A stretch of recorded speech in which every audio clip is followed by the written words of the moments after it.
नमस्कार दोस्तों, मैं गोविंद मालवीय आपका हार्दिक स्वागत करता हूं।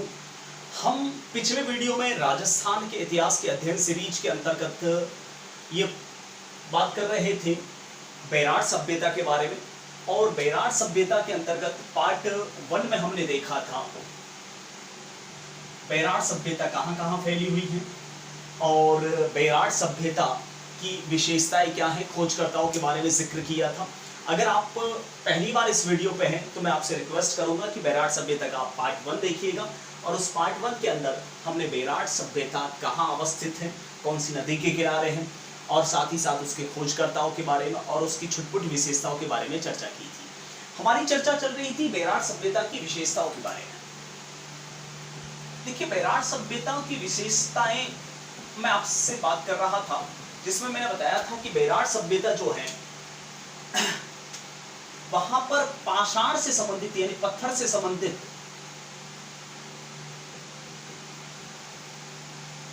जो सामग्रियां हैं वह भारी मात्रा में मिली है, इसलिए हम उसे पाषाण संचयी संस्कृति कह सकते हैं। साथ ही साथ इन पाषाण सामग्रियों पर शानदार भारी मात्रा में चित्र मिले हैं, इसलिए बेरार सभ्यता को प्राचीन भारत का चित्र संग्रहालय भी कह सकते हैं। साथ ही साथ हमने चर्चा की थी यहां से विश्व का सबसे प्राचीन मंदिर अर्थात गोल मंदिर मिला है। इस गोल मंदिर को प्रोफेसर कैलाशनाथ दीक्षित ने मंदिर कहा, लेकिन प्रोफेसर नीलरत्न बनर्जी ने इसे स्तूप कहा, बौद्ध स्तूप। और मैंने आपसे कहा था कि इस स्तूप के बारे में हम अगले वीडियो में चर्चा करेंगे। जैसा कि मैंने बताया था आपको कि स्तूप जो होता है वो एक उल्टे कटोरे के समान एक आकृति होती है। ये आकृति जो होती है वह ईंटों की बनी होती है और इसके चारों ओर जो दीवार होती है वह पत्थर से निर्मित होती है। ठीक है, बीच में एक डंडा होता है जिसे हम हरमीका कहते हैं, यह भी पत्थर का डंडा होता है। देखिए,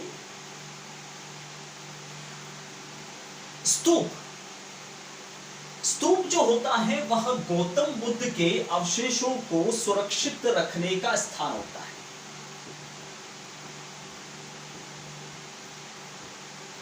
देखिए, इसको प्राचीन मंदिर यानी गोल मंदिर कहा है प्रोफेसर दीक्षित ने। प्रोफेसर बनर्जी ने इसे स्तूप कहा है। ठीक है, हिंदुओं की परंपरा के अनुसार मंदिर में कौन विराजते हैं? भगवान, ईश्वर। ठीक है, बौद्ध धर्म के भगवान ईश्वर कौन है? गौतम बुद्ध। तो उनके मंदिर के अंदर कौन विराजमान होंगे? गौतम बुद्ध। यानी एक तरह से है तो ये मंदिर ही, बात एक ही है, भले चाहे बौद्ध मंदिर हो या हिंदू मंदिर हो। प्रोफेसर दीक्षित ने हिंदू मंदिर कहा है, प्रोफेसर बनर्जी बौद्ध मंदिर कह रहे हैं, और उसी को हम उसी परिभाषा में कहते हैं स्तूप। देखिए, गौतम बुद्ध के अवशेषों को सुरक्षित रखने का स्थान होता है स्तूप। और ऐसा बताया जाता है, ऐसी किंवदंतियां हैं दीपवंश, महावंश, महाबोधिवंश नाम के बौद्ध अनुश्रुतियों के अनुसार कि सम्राट अशोक ने 84,000 स्तूप बनाए थे।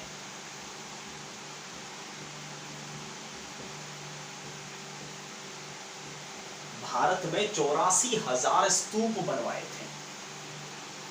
तो इसकी खुदाई जो करवाई गई, ठीक है, इसकी खुदाई करने पर एक नीचे सोने की परत से जड़ा हुआ स्वर्ण मंजूषा कलश मिला।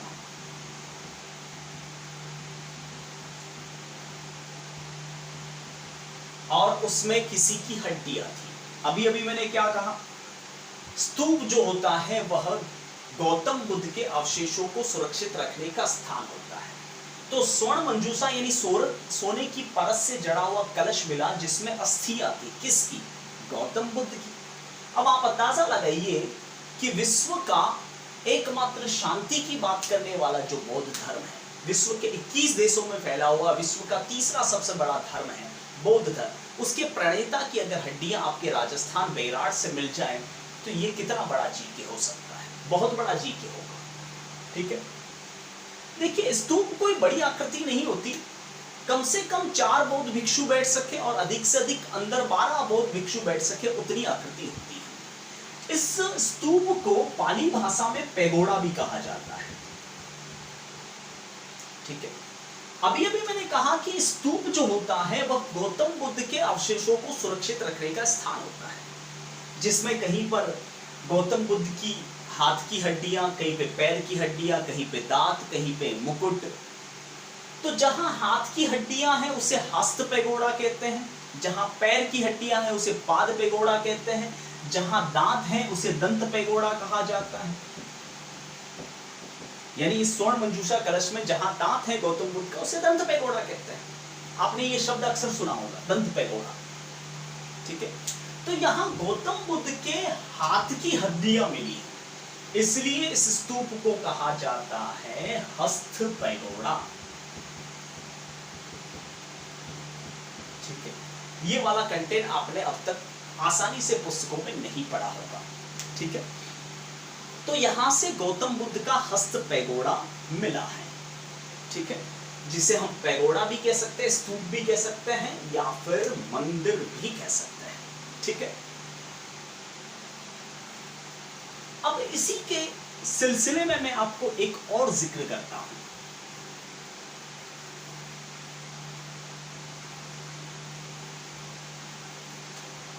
आपने एक चीनी यात्री का नाम सुना होगा जिसका नाम है वेन सांग।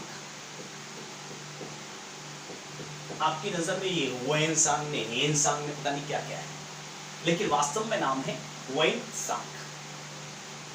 वैसे एग्जैक्टली ये चीनी यात्री नहीं था, यह चीनी छात्र था, एक स्टूडेंट था। आपने वेन सांग को सही तरीके से पुस्तकों में जज नहीं किया। ये चीनी छात्र था और इसने 2 पुस्तकें लिखी थी, एक थी सी यू की और एक थी वी ली। सी यू की उसका यात्रा वृतांत है, यानी उसने यात्रा में क्या क्या देखा, क्या क्या किया वो है, और वी ली उसकी जीवनी है। वेन सांग भारत आया था एक छात्र की हैसियत से।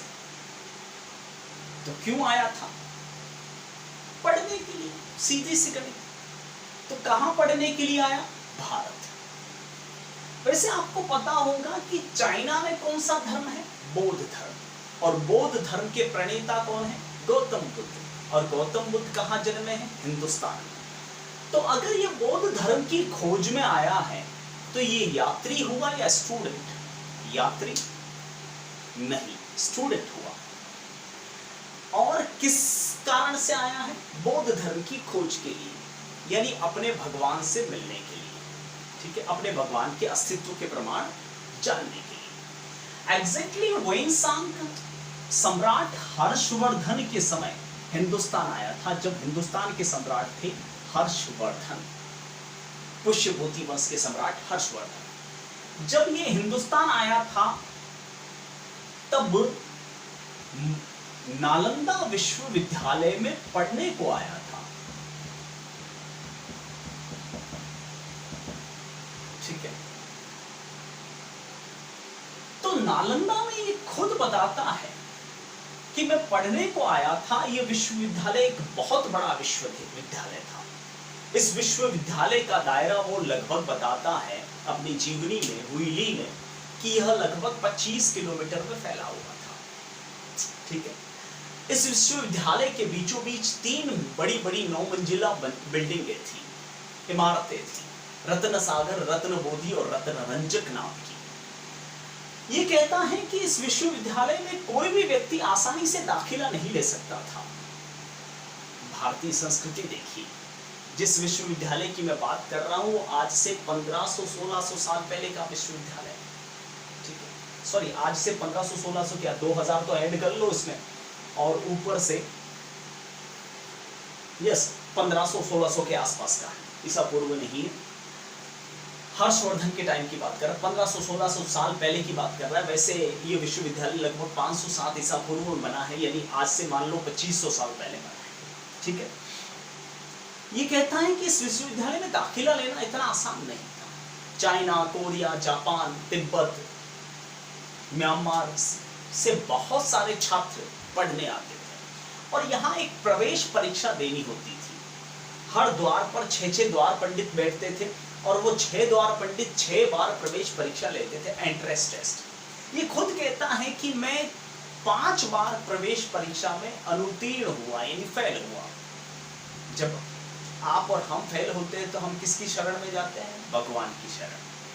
तो इस चीनी यात्री के भगवान कौन है? गौतम बुद्ध। इसी कारण से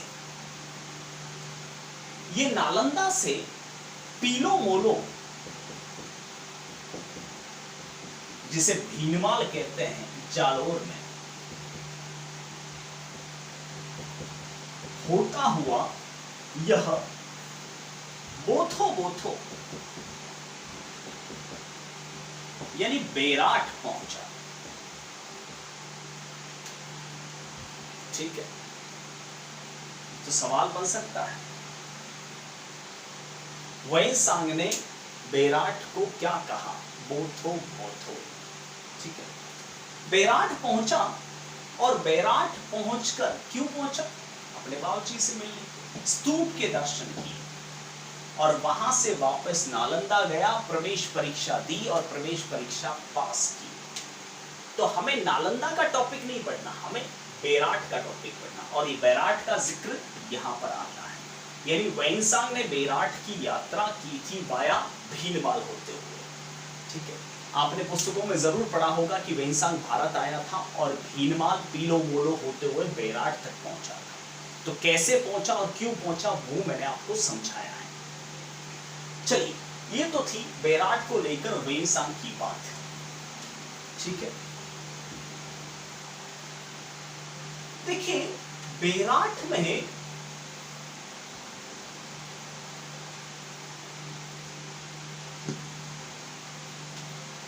एक बौद्ध मठ मिला है जो 2 मंजिला है, जिसमें 6 या 7 कमरे हैं। 6 या 7 कमरे इसलिए बता रहा हूं क्योंकि उसमें से एक कमरा की दीवार टूटी हुई है, शायद बालकनी भी हो सकता है या शायद कमरा भी, ठीक है। उसमें से एक कमरे के भीतर 13 मटके मिले हैं। उसमें से एक मटके के भीतर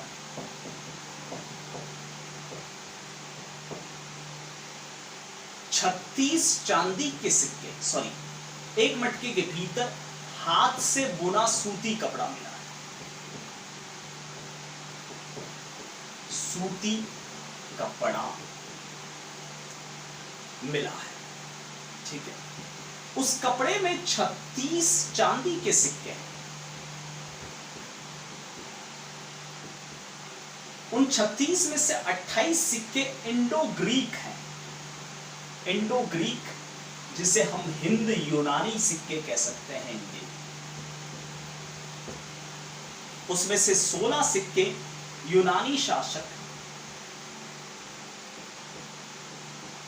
मेनेंडर के, और उसमें से 5 सिक्के पंचमाख,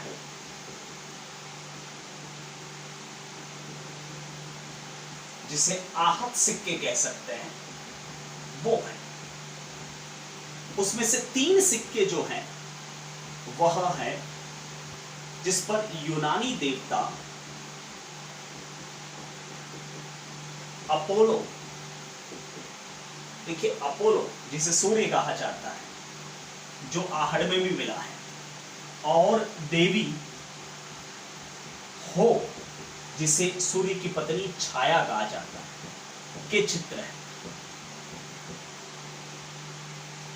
अब इस टॉपिक का मैंने इतना जिक्र क्यों किया?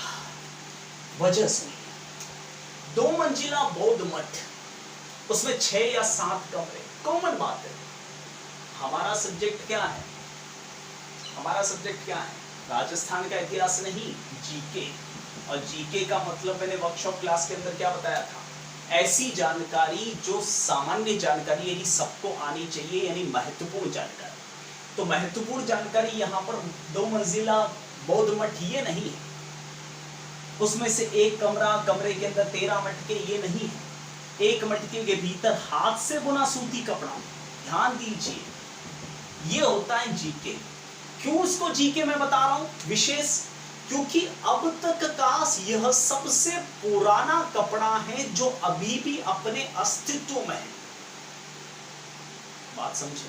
पूरे वर्ल्ड का सबसे पुराना कपड़ा। आप सोचो कि पूरे वर्ल्ड में सबसे पुराना कपड़ा देखना होगा तो व्यक्ति किसकी बात करेगा? बेराट की। ये वैसे ये सारी सामग्रियां Asiatic Society of Bengal Calcutta museum में पड़ी हुई है। एशियाटिक सोसाइटी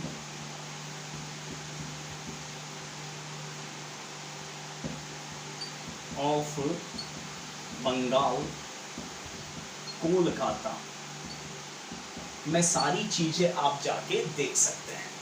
हाथ से बुना सूती कपड़ा, देखिए कपड़े के प्रमाण हर जगह मिलते हैं। प्रमाण, कपड़ा नहीं मिला, प्रमाण मिले, लेकिन यहां से कपड़ा मिला है जो अस्तित्व में है। इसलिए उसमें से 36 चांदी के सिक्के हैं, कोई इंपॉर्टेंट नहीं, लेकिन ये वेरी इंपॉर्टेंट। 28 सिक्के इंडो ग्रीक यानी हिंद यूनानी, यूनान और हिंदुस्तान के दोनों के मिश्रित। चूंकि यूनानी शासक मिनेंडर, डेमेट्रियस और यूक्रेटाइडिस का वंशज मिनेंडर, जिसकी राजधानी शाकल या शालकोट थी, उसने यहां पर अटैक किया था, इसलिए उसके सिक्के 16 मिलते हैं। ध्यान दीजिए, 5 सिक्के पंचमाखड़, वेरी इंपॉर्टेंट। क्यों? क्योंकि यही जीके हैं। जनरली सिक्के होते हैं जो सांचे में ढाले जाते हैं, ये लेकिन ये लोग सिक्का पंच करके या ठप्पा मार के बनाते थे, जो भारत की सबसे प्राचीन मुद्राओं में शुमार है। 3 सिक्कों पर यूनानी देवता अपोलो और देवी छाया यानी हो का चित्र है। तो ये बेराट से रिलेटेड कुछ चीजें। इसके अलावा बेराट से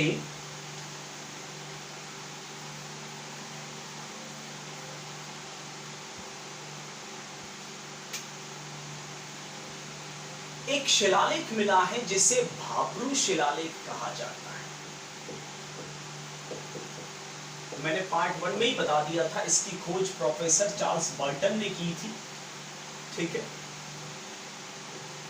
भाब्रू शिलालेख, आपने सम्राट अशोक का नाम सुना होगा, अशोकवर्धन।